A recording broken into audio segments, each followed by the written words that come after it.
Hello and welcome to Initiative is a four-letter word, district-led insights for inclusive tech. We have it today presented by Mia Lodato from the Center on Inclusive Technology and Education Systems. We also have Monica Quinn from Penn-Delco School District and Marissa Gallagher from Baldwin-Whitehall School District. Firstly, a few logistics. So this session will be recorded, and for the first time ever, our conference platform will stay open for the next 30 days, and the recordings will be available to access from that site. After those 30 days, everything will become available on our website, and you'll be able to see our recordings for perpetuity. You can access closed captioning by clicking the CC button that should be somewhere on the bottom on your Zoom panel. And you'll also be able to see an interpretation icon in the same area to give you access to Spanish translation. We will ensure the American Sign Language interpreters are spotlighted along with the presentation and presenter. Please do ensure your volume is muted to avoid background distractions while the presenters speak, but we do encourage you to be active in the chat. And if you feel comfortable, have that camera on, share that face. We know we love that human interaction. With that, I'll turn it over to you, Mia. Thank you very much. Thank you so much, Sarah. We are so excited to be here, and we are really excited to share some experiences that we've had with our districts. My name is Mia Lodato, and I work for CITES, the Center on Inclusive Technology and Learning Systems, and we are with CAST. We are a federal grant, so that means everything that we offer is free. We are so excited to be here with two of our district cohort partners that are going through the work of the CITES framework. And I'm going to have Marissa Gallagher introduce herself. Hi there, my name is Marissa Gallagher, and I am the Director of Student Services at Baldwin-Whitehall School District, which is just outside of Pittsburgh, Pennsylvania. And Monica. Good afternoon, everyone. My name is Monica Quinn. I am a supervisor of special education at Penn-Delco School District, which is located in Aston, Pennsylvania. And I'm going to guess, I didn't ask Marissa or Monica this, but I'm going to guess that we probably have close to 80 years of education experience between all of us. And so we want to know about you. So please put in your information in the chat. Let us know, what is your goal for this session? We would love to hear a little bit about you and your role and what you bring to the table. Also, we've given you access to our slides, so you will have access to all of the links for this session and everything that we're going to be sharing, all of the free resources, videos, all of that wonderful stuff. So if you could put your goal for this session in the chat. And if you don't have a goal, that's okay. Just let us know what your role is. And it looks like, thank you, Sarah. Sarah is a program specialist, and she wants to learn more about the district teamwork. I think right now that what we're doing with districts is super exciting, and we're going to talk a little bit about that, about creating inclusive technology systems. So if you're here at the SIP conference, you must love inclusion. And that is what CITES is all about. It's all about inclusive technology and creating those systems. And welcome, Thomas, and wanting to learn more about CITES. That's awesome too. Thank you. So as you all know, for most districts in the United States, the current systems look like this. There are separate balls of clay. There's assistive technology here, there's instructional technology there, there's communities here, there's educators there, separate values, separate data, separate knowledge, and they're all helping children learn. However, what we want to do with CITES is our goal is to create a supported system where we are using collaboration and shared values, data, and knowledge, helping all children learn. And you may see on this slide that what we did with those balls of clay is we took them together and mashed them up, and now they are multicolored building blocks of clay, so that we can empower districts to sustain and create inclusive technology ecosystems that foster, this is the most important word, intentional collaboration between EdTech, AT, and IT and families to benefit students with disabilities and to benefit all students. That's our goal. So we're going to talk a little bit about how we do that with the CITES framework. We use a framework of 5 practices: leadership, infrastructure, teaching, and learning, all surrounded by families. What families do, what families say, how families act, how we interact with families is very important to us in this process. And so we are right now concentrating on that leadership practice, and we've been working on that with our intensive technical assistant districts, of which we have Monica and Marissa here to share a little bit about their districts. So Monica, please tell me a little bit about Pendelco. Sure thing. So Pendelco is a small suburban school district. We are located about 15 miles outside of the city of Philadelphia. We serve approximately 3,000 students in our K-12 programs from year to year with a little bit of variability. Our district is comprised of 6 schools total, 4 elementary, 1 middle, and 1 high school. Our schools are all small but mighty. They all come with their unique programs, activities, routines, but all kind of hovered around some of our core beliefs, related back to our vision and mission, that all of our students leave their experience at Pendelco with a package of ready for life skills. That's a very big, important role of our district. I put some ribbons on there around the school building icon because 3 of our schools are National Blue Ribbon schools. A 4th would have been a National Blue Ribbon school, but I'm sure, as many of you know, that program doesn't exist anymore. So our state initiated a state level Blue Ribbon program. So our last school that achieved the Blue Ribbon is from our state. The green ribbon on there is that one of our schools has been designated and applauded for their skills in being mindful of the environment. And our middle school is designated as a school to watch, and they've had that designation for at least 5 years. So we do some pretty cool things in spite of being such a small district. We have an award-winning music program, strong PTL support. Our district is a one-on-one district, so that's something that has made this work with CITES so beneficial for us, because some of the technology is already available for all of our students. We're also proud to have a pretty strong MTSS system that's been in place for at least 4 years. We just tacked on the social, emotional, and behavior piece. So again, another point of pride for our district. The one other thing that I'll really highlight for our district is we are in process of adopting the Leader in Me character ed program. So we have that K-8 at this point, and we are excited to be utilizing the 7 habits, with our students. So very, very proud to be a leader at this small district. Thanks. And Marissa, tell us a little bit about Baldwin Whitehall. Sure thing. So Baldwin Whitehall, like I had said earlier, is located just outside of Pittsburgh, Pennsylvania. Baldwin Whitehall serves more than 4,400 students across 1 high school, 1 middle school, and 3 elementary schools. The elementary schools are center-based, so kindergarten, 1st and 2nd grade, and then 3rd through 5th grade. The district represents a rapidly evolving suburban community that reflects increasing linguistic, cultural, socioeconomic, and educational diversity.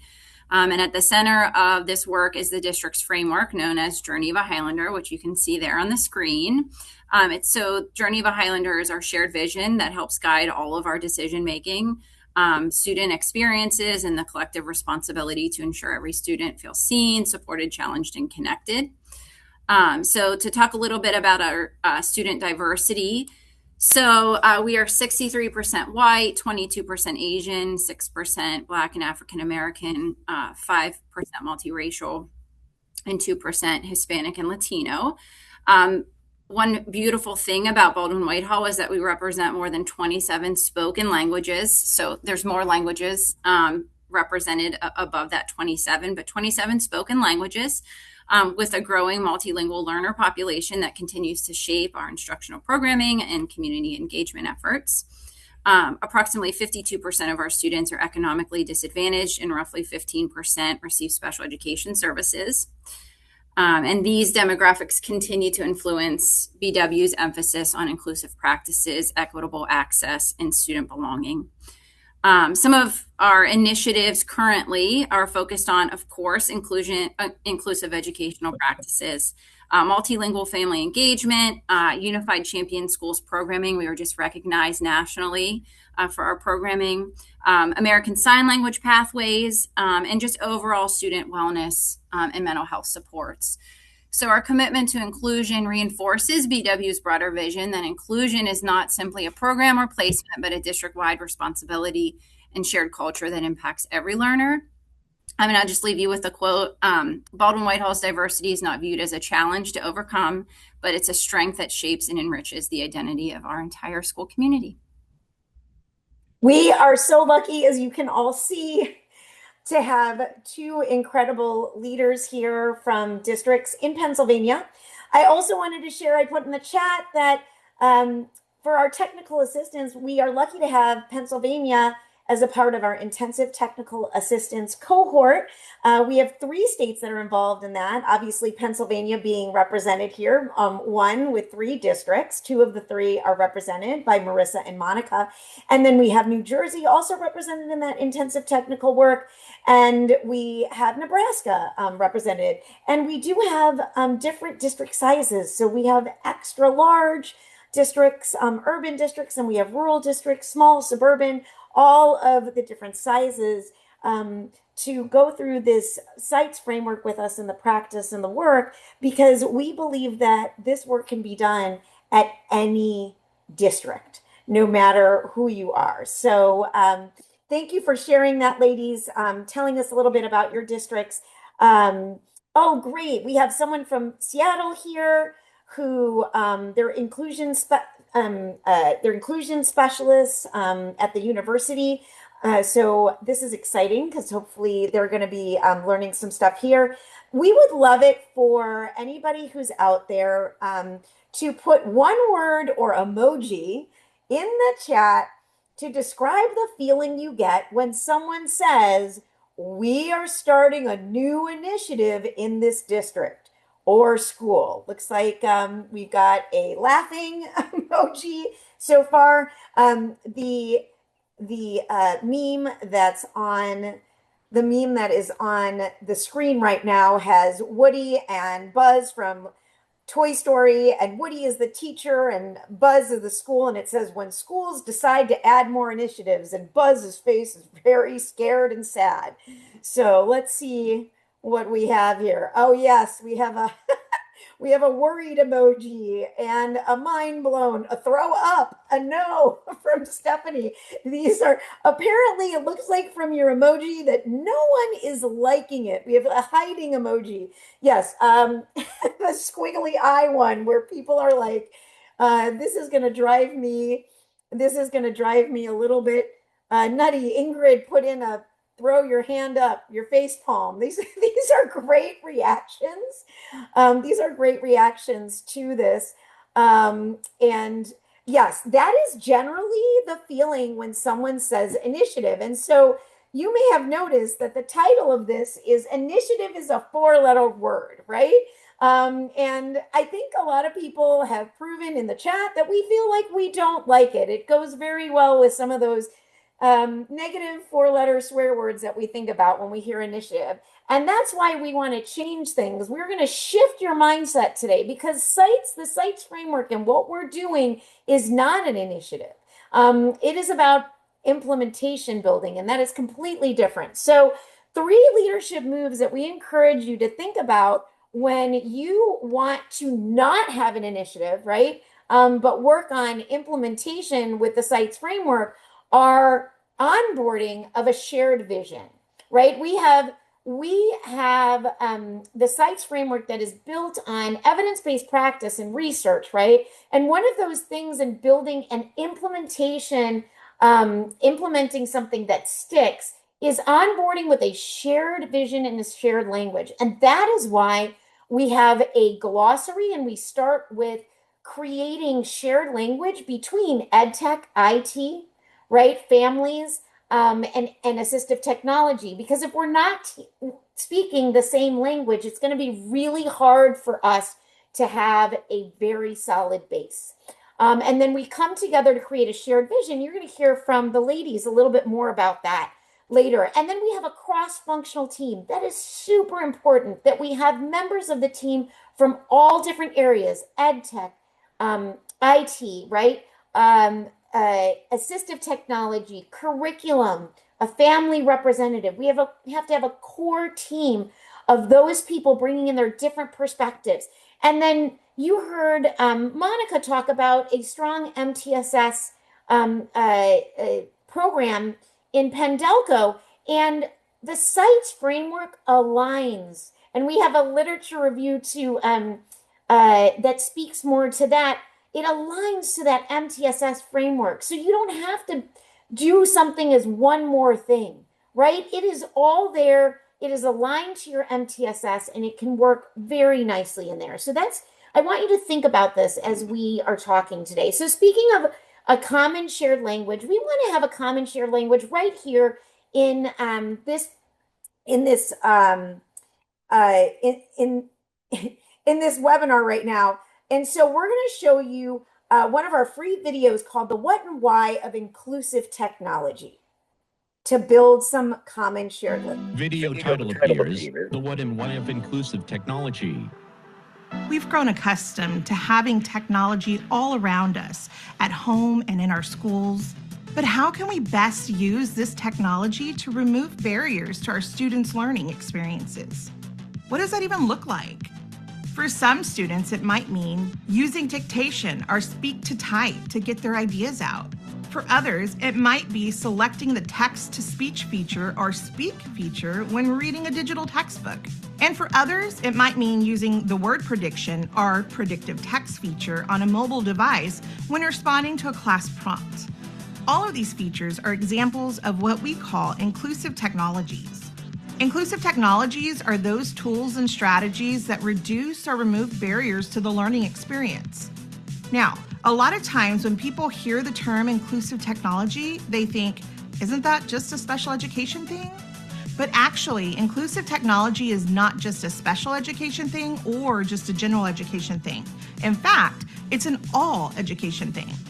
So let's check out some different kinds of inclusive technologies and see how they can empower and support a broad range of learners. We like to think of inclusive technology in 3 categories. First, we have accessible educational materials, also known as AIM. Accessible educational materials are print and digital materials that are designed to make them usable by all. Some examples of these would include a large print or Braille version, or a digital or audio version with captions on any accompanying videos. Accessible educational materials also can include all of the materials that teachers create. For example, a teacher might add alt text to describe the images used in a lesson to make those images accessible for students using a screen reader. Or they might look out for color contrast on their slides to ensure those with low vision have access. Or they might rewrite a lesson introduction using plain text to support students with cognitive differences. When we're talking about accessible materials, we're really talking about the way materials were developed. When materials are accessible, anyone can use them in the way that is needed. The next category of inclusive technology is called accessible technologies. Accessible technologies are features that provide learners with access to the content in digital materials. They are often built-in features that can be enabled. Some examples of accessible technologies include built-in text-to-speech features in digital textbooks, options within software or mobile devices to adjust font or color contrast, and text highlighting tools. Finally, we have assistive technologies, commonly known as AT. Assistive technologies fall on a continuum from no-tech to low-tech, mid-tech, all the way to high-tech. Along this continuum, assistive technologies are designed to address specific barriers that learners with disabilities may face when they interact with their learning. No to low-tech assistive technologies are items that include little to no electronics and require no maintenance. These are things like sticky notes as part of the work system, a pencil or stylus grip, timers, or communication boards or books. Mid-tech devices include electronics and therefore require more maintenance. They also require training for staff to use them. These can be single message switches and communication overlays for speech-generating devices or alternative keyboard options. High-tech options are those items that are complex electronics and require training and maintenance. These might be text-to-speech or screen reading software on a laptop, refreshable braille displays and keyboards, and even dedicated speech-generating devices. So to summarize, accessible educational materials are materials that have been designed with accessibility in mind. Accessible technologies are features on devices like phones and laptops that can be enabled. And assistive technologies are specialized devices or software that are designed to address specific barriers. Now, some accessible technology features may also be assistive technology features. Like a speech-to-text feature on a phone can make text more usable for anyone, which makes it accessible technology. But it can also help someone with low vision, which makes it assistive technology. But one important difference is that a feature becomes assistive technology when it's deemed a need in an IEP. No matter where the learning is occurring, brick and mortar, virtual programs, or even learning from home on a snow day, the adoption of inclusive technology strategies and tools as part of the learning experience creates empowerment and belonging for many learners. But for some, access to these tools is a civil right. For students served by individualized education plans, IEP teams are required to consider a learner's need for assistive technologies to access their learning. A plan is put in place to provide the tools, strategies, and appropriate training for students, staff, and even families. This plan is a legally binding agreement between the district and the learner and their family. So ensuring the supports are being provided is not optional. And that includes virtual programs, regardless if the student is full-time or part-time. Okay, we've gotten started looking at what inclusive technologies are and why they are important, but there's a lot more to. Okay, what she was going to say, what Michelle was going to say is that we have other videos that are really helpful in this series. And so we're going to go on because we want to talk about, now that we've created a base and a common language of what inclusive technology is, right? We have defined what accessible technology is, what assistive technology is, and what accessible educational materials are. We want to talk about with Marissa and Monica, when did they realize as district leaders that this was going to be work that they wanted their district to do? So I'm going to throw it first to Monica. When did you realize implementing an inclusive technology ecosystem had to be a system strategy and not an initiative? And what signal made it unavoidable? So a couple of things had happened over the first couple of years that I was in this position. The first was a situation when we changed the primary program that we use for our ELA curriculum in our elementary program. Not ELA, I'm sorry, it was our science curriculum. And we have a very inclusive minded school district in that the majority of our students, regardless of their level of support needs with regards to their special education programming, the majority of our students have a variety of opportunities to participate and belong throughout the day. And science and social studies were a really good time for our students to have success alongside of their general education peers. And when the new curriculum was introduced, the team started coming to me and saying, "Oh, the curriculum director told us that the science curriculum is so language heavy that it's going to be really difficult for our students to continue to attend science." And I was like, "Well, what the heck?" Like if we just had more of a collaborative approach when we were selecting the material, maybe we wouldn't be in this boat right now. So that was kind of the first thing that happened. And then the second thing that happened was actually related to trialing an assistive technology device with a student. I reached out to our tech team. I'm like, "Hey, I want to trial this equipment with this student." And there was no process in place, and no one knew who did it. No one knew like the steps that needed to be taken. And the worst of all of it for me was that there wasn't a clear process in terms of moving through that continuum with regards to, this tool might benefit a student versus we've collected some data with and without and have actually determined that without this tool, the student cannot be successful at access, participation, and belonging within their program. So it was kind of two things that happened at once for us. Thanks, Monica. I think it's important that you just pointed out, like, there's definite signals in districts, and if we listen to those signals, we can actually make change, but we can't do it alone. Like you said, like it has to be collaborative. Marissa, when did it happen for you, and what was the signal? Yeah, I'll just actually keep this really short and sweet. We saw everybody's emoji responses when you asked, like, when there's yet another initiative.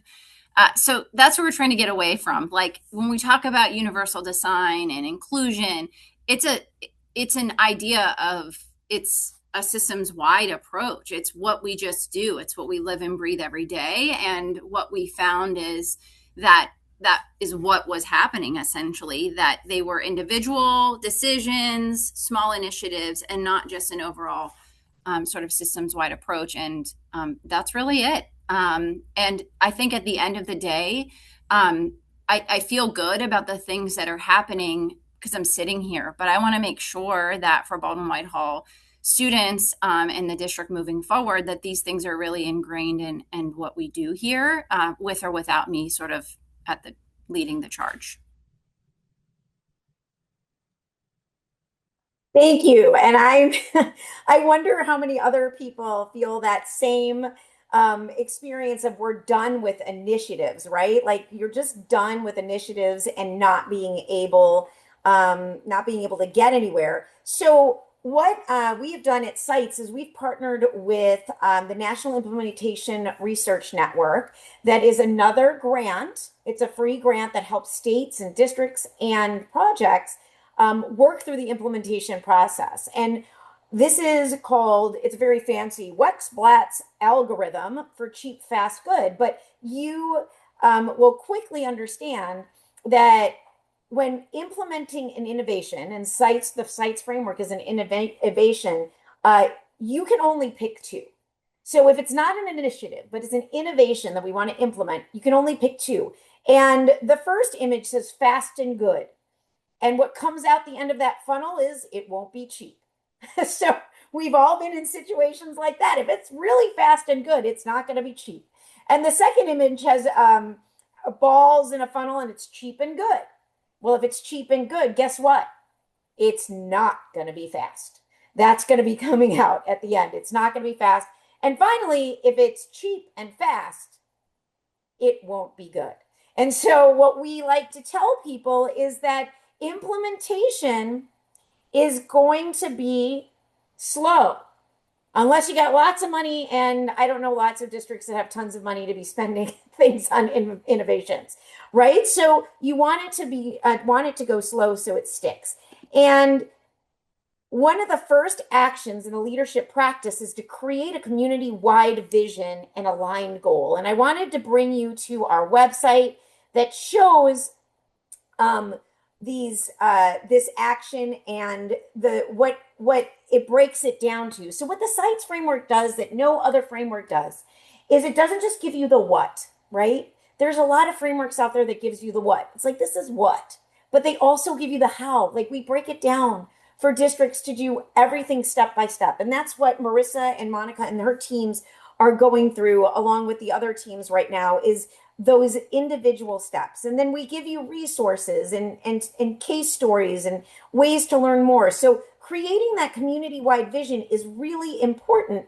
And that was one of the first things that Monica and Marissa's teams did together. So I want them to share their stories with you of what that was like to work as a team together, and to share their actual inclusive technology visions. So this is Monica. Our team had such a fun time. It sounds really weird to say that we had such a fun time doing this, but we really had an enjoyable experience working through the process of drafting our inclusive technology shared vision. I know the text in the little infographic is small, but there is a link so that you can click into to see the full version of our vision statement, which I'll read so that you can hear portions of it, and then I'll summarize the core commitments which are listed on the infographic. So our group worked together to come up with this as our inclusive technology vision statement. At Pendelco, we are committed to fostering an inclusive technology ecosystem that ensures all students, including those with disabilities, have equitable access to high-quality learning opportunities. Rooted in our district's mission to enable all students to achieve, succeed, and excel, our vision embraces technology as a powerful tool to help students master essential academic competencies, develop ready-for-life skills needed for a complex world, and pursue personal interests and talents that inspire lifelong learning.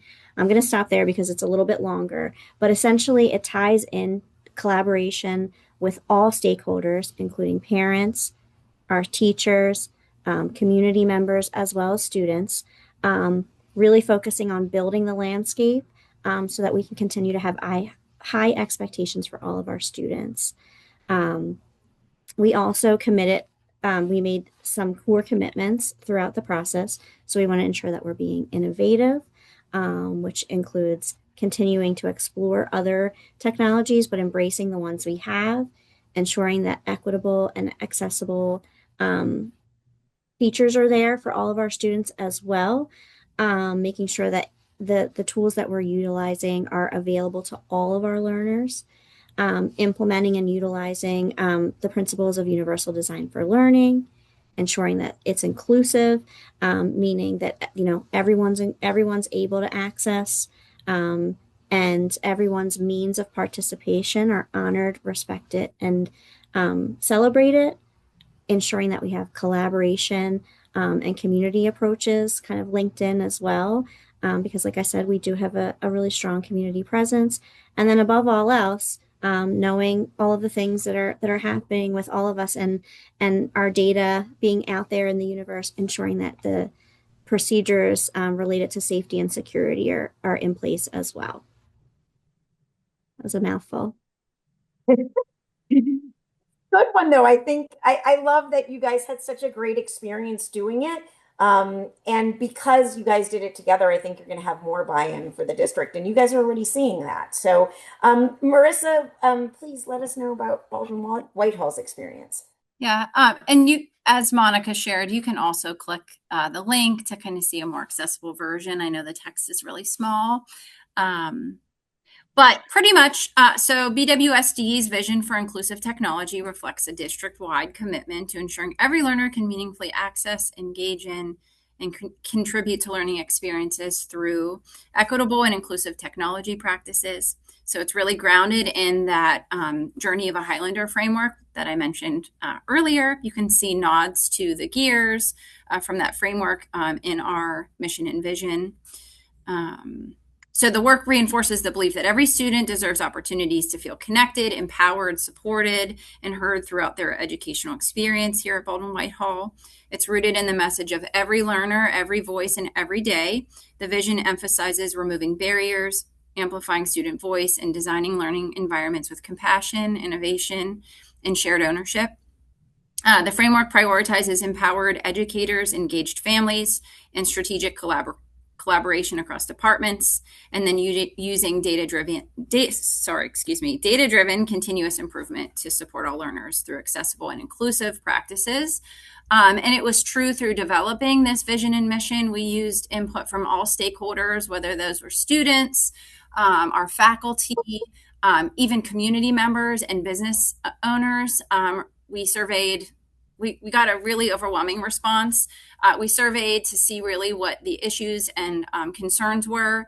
We proposed based on that feedback, the direction we thought we should go in, and then asked for, again, feedback on our proposal. So this is what we ended up with, and we feel really proud to continue this work based on this vision and mission. And I was going to ask both of you, we talked about how if it's fast, it's not going to be good unless it's really expensive, right? How long did it take you all with your districts to do this first process of creating an inclusive technology vision?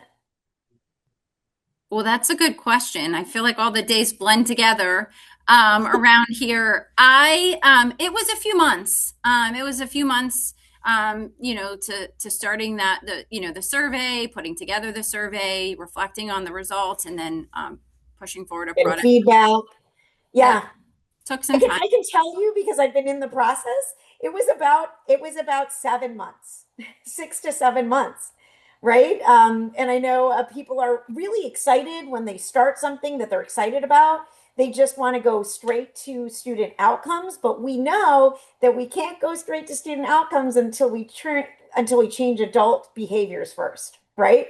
And so this is part of that inclusive technology isn't an add-on. If we want to make inclusive technology not an add-on, it needs to be a systemic leadership implementation strategy. And transformational leadership in the research is a style that people feel is most appropriate for today's schools, but it's characterized by these three things. They identify a need to change, which both these leaders did and their teams did. They create a vision to guide the change, right? And they execute the change in unison with a committed members of the group.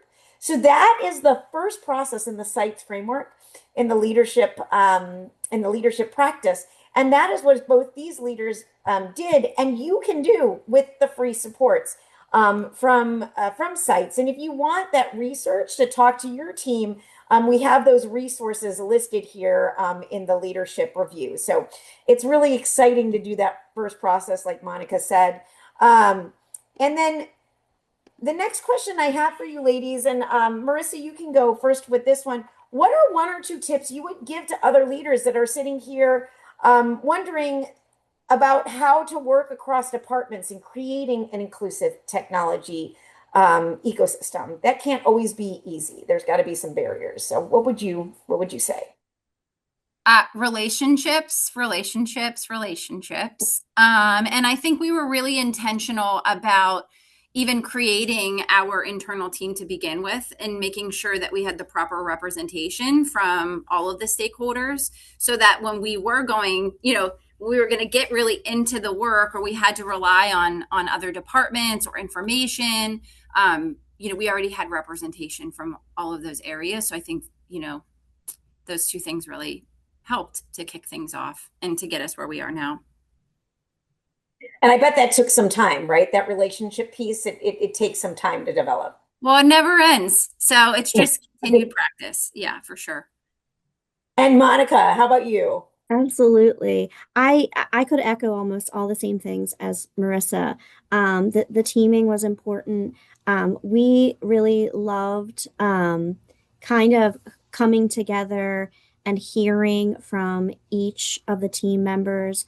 I think recognizing that, because the members of the team are so diverse, um, we have to lean in to, everyone has a voice, everyone has an area of expertise, but to really do this work well and do it together, there has to be some agreement, and some shared language. So, the beginning parts of this process really helped us to create some of that shared language and shared goal work.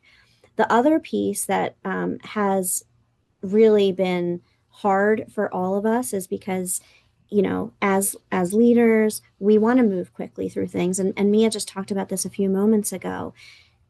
It really takes time to think through what we want to do, um, kind of juggle the rest of the commitments that we have throughout our work, um, and just stay the course, to be able to recognize that we're not going to move as quickly as we want to, because ultimately, if we do it too quickly, we're not going to get it right. So I kind of have started saying to my team, and I say this to my teams throughout all the work that I do, you can go fast, but you're going to have to do it again. So why don't you just get it right the first time or do it twice? And so we joke about that all the time in our work, but really it's being committed to the work, recognizing that it's not going to move as quickly as you want to, but there's a reason behind that.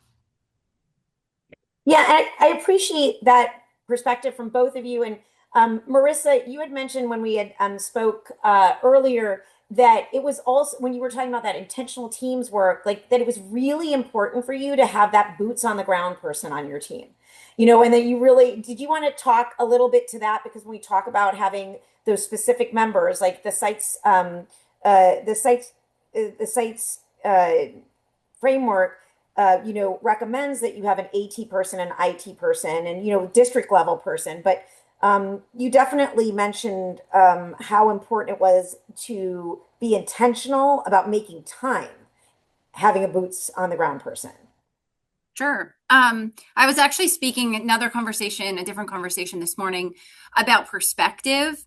And I live in my world of, what I see as a district wide sort of like visionary approach. But it's so important to have the perspective of the folks actually doing the work every day.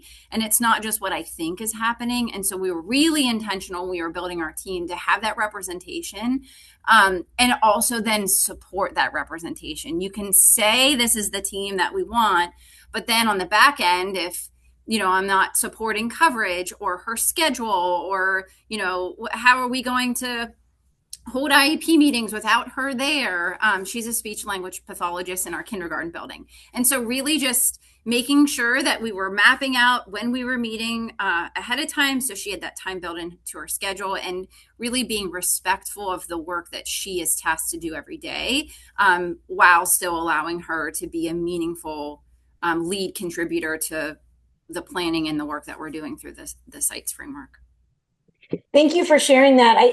What I hear Monica and Marissa saying is that, in their experience, it was really important to be intentional about the time that they were creating to do this work, right? Because what we do, we meet once a month. But if you're only meeting once a month, you're not going to get the work done. You have to protect the time. And it's that intentional collaboration and having everybody on the same page to meet and to create the time to meet and to support each other in the work. And it's not always easy. I mean, like, I don't know how you guys do it all the time. I mean, I was in school systems, I've been working in school systems for 30 years and also supporting school systems, and time is a commodity, right? But if it's important, then you make time. And I think that, thank you guys for highlighting that, and that going slow is okay. So the next question is, what is one aha moment that you've had as a team working together to implement change using the CITES framework? Monica, do you want to go first with this one? Absolutely. So, one of the most beneficial things for our group has been going through the self-assessment processes. What's nice about it is it's structured in a way that each member of the team completes the self-assessment individually, and then we get to come together as a group to kind of have some discussion about why we rated each item on the assessment tools the way that we did. And the really cool thing about it for me was recognizing that the people that were responsible for things that I knew nothing about felt confident about and were able to rate those areas in a positive way, where so it kind of built some additional like trust and strength within our team, because we were like, oh wait, the IT guy has that. All right, cool. Curriculum has that. And it just felt good to be able to say we really can rely on each other and their strengths among our diverse backgrounds. So that was really cool. The second really cool thing happened. I know I was only supposed to say one, but I'm going to say a second, because I said earlier that, we have put so much work into our MTSS framework that naturally discussions are just kind of happening like, oh, well, that tool is a tier 1 tool. And we're like, oh my gosh, it really does all come together. So that's another like reason to think like this isn't an initiative. It's just going to blend in with everything that we're already doing for our students. I think that gets the hype button. There you go. Love that, Marissa. Yeah, I'll just quickly build on what Monica shared. The self-assessment for sure. And I think for me, specifically, we have a parent who's on our team. And, the difference between our district folks answering and rating versus the parent and what we thought families knew, or what we thought they knew how to access, they didn't. And so it was like, oh my gosh, like, let's look in the mirror. And so that was really beneficial, just because when do we really have time for intentional conversations and planning with families? It's usually about their child, not sort of like systems wide approaches for school districts. So that was really aha moment. And then I mentioned before about the amount of surveys that we've sent out to our community. My goodness, I was so surprised by the amount of feedback. I didn't think I thought we were going to be begging for feedback. And so for that, it reinforced that how important this work is and how much folks really do care, whether they're a direct part of the school community or, just a member of the community. So that was really cool. Okay. And you know what you're going to get? You're going to get my confetti cannon. Thank you, Marissa and Monica, for sharing that. The work that you all are doing, and I think that it's just so soul filling and bucket filling, right? Because it's hard out there. It's hard out there in public schools. And like you said, Marissa, like to actually put surveys out and then get an overwhelming response, must have felt really wonderful. And I think that if we're communicating together in these multidisciplinary teams, and like Monica said, learning from each other, there's gonna be positive things to come from that. So don't be scared of the work. Of course, there will be barriers, but remember the highlights that these two leaders are sharing here. And one of the things that we ask everybody to do is create a culture of curiosity, right? We were talking earlier about how everybody wants to change student outcomes. And in the race to change student outcomes, we often forget that we have to change adult behaviors. And that is absolutely the hardest thing to do. And it's the difference between an initiative versus implementation. So if we want to do implementation, we have to change those adult behaviors and create a culture of curiosity. So if you're curious about what is going on with the CITES framework and how you can change some mindsets and how you can work with your district, we have provided all of these free resources for you. We're all about the free resources. There's resources for just assistive technology professionals, for administrators. We have ADA Title II guidance. A lot of you may or may not be realizing that that is something that's coming down the pike. It is a conformance rule, and that's really important. We have a glossary of terms so people can, share language. We have information on families, federal policy to practice, the assistive technology myths and facts. We've got beautiful graphics for them.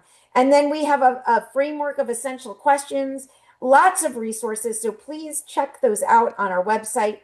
And we just want you to reflect right now about those 3 leadership moves that we talked about onboarding, creating that shared vision and creating a shared language, using that cross-functional team and that MTSS alignment. Is there anything that stuck out to you today from these takeaways from our district leaders that you want to bring back to your teams? Feel free to put that in the chat. We would love for you to share that. And one image before we go, there's 2 ants here and a big whiteboard, and it says new education initiative with lots of things. And this is from the National Implementation Research Network. And then it has an arrow going to, from the new education initiative, it has an arrow going to, then a miracle occurs, right? Which we know there's no miracle there. We have to have a big X right there because really it's an implementation plan that's written above it. And that's what causes the achievement to student outcomes. And the ant saying, good work, but I think we just need a little more detail right here as he's pointing to, then a miracle occurs, right? We can't wait for a miracle to do this work.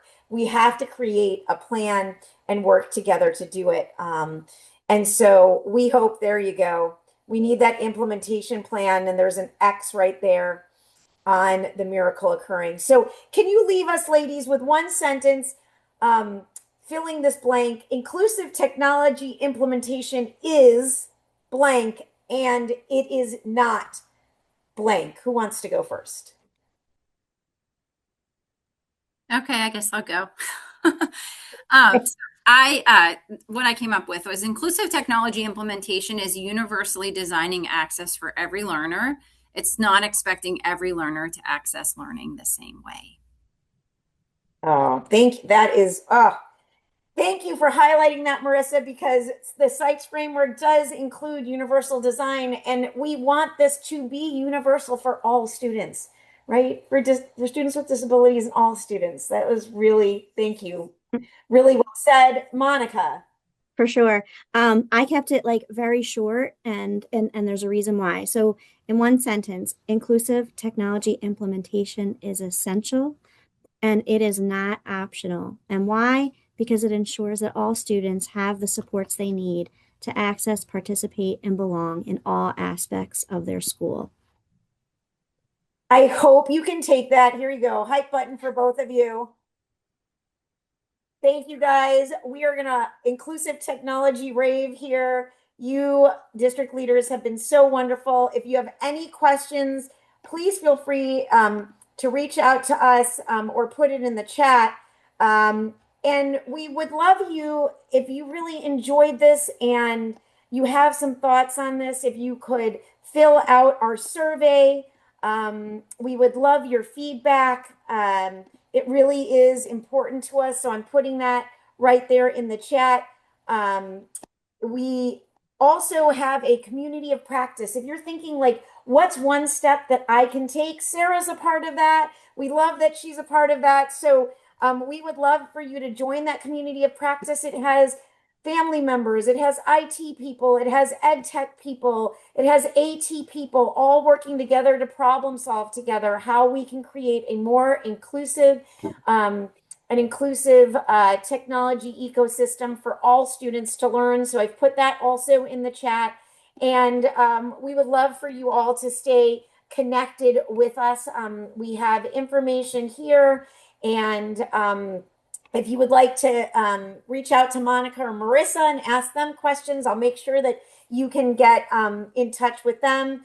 And just as a quick reminder, we do have our own conference coming up, and we're offering a discount to that. So we'd love to see you there. And remember that this is all free. So this was developed under a grant from the U.S. Department of Education, and we really hope that you use all of those resources. If you do, just make sure that you give us credit. And thank you all so much for having us here. Thanks again to Monica and Marissa for being two amazing leaders of teams in this inclusive technology work. Thank you, Mia and Marissa and Monica for your presentation. Thank you, Marvin and Loni and Tatiana for supporting us with interpretation. And thank you to everyone here today for your continued commitment to students with disabilities and their families. Our shared mission is to design an education system that innovates, elevates, and creates meaningful, positive experiences for all learners from early childhood and beyond. Thank you for that person who pointed out the link. I know Mia has now corrected it, but you can access all the slide links from that bit.ly she dropped in the chat. And then also on the agenda, it is attached to this session on the agenda. And the recording of this and all the resources and all the presentations from the 2 days of conferences are available for you for the next 30 days on that conference platform, and will be available afterwards at sipimpact.org on our archived virtual events on our website.